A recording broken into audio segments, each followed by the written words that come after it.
Good morning. ఈరోజు నేను రసగుల్లా చేస్తాను. మీరు కూడా చూడండి.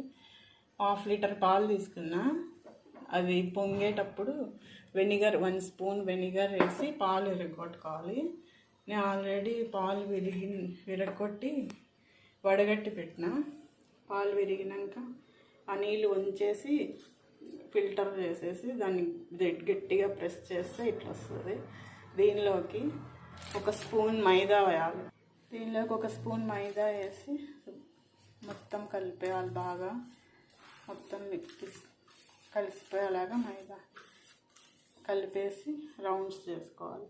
ఇలా మొత్తం మైదాని విరిగిన పాలు ఏవైతే ఉన్నాయో దాన్ని పన్నీర్ లాగా వస్తుంది కదా, దాన్ని బాగా కలిపి ఇట్లా రౌండ్స్ చేసుకుంటాను. చూడండి ఇట్లా.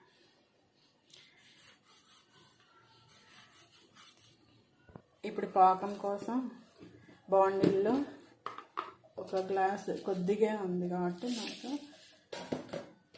రసగుల్లా పేస్ట్ 1 చిన్న గ్లాస్ చక్కెర వేసుకుంటాను. 1/2 కేజీలో తక్కువే వేసుకొని వాటర్ ఎక్కువ వేసుకోవాలి.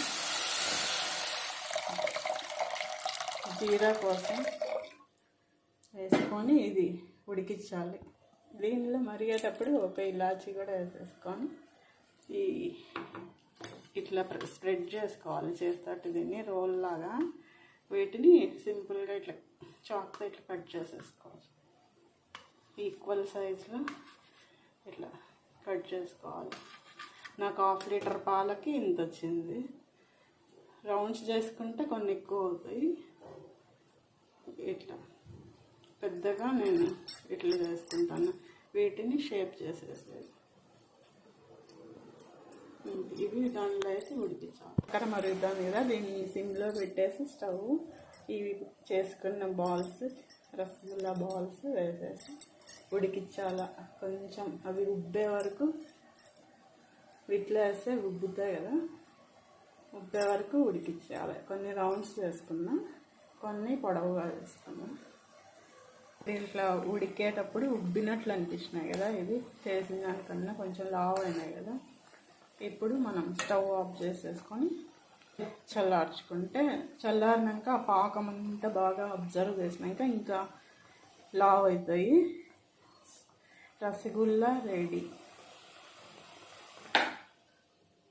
ఇప్పుడు రసగుల్లా రెడీ. దీనిలో కొంచెం తరిగిన బాదం పట్టు వేసుకొని సర్వ్ చేసుకుంటే బాగుంటుంది. ట్రై చేయండి. Like, share and subscribe my channel.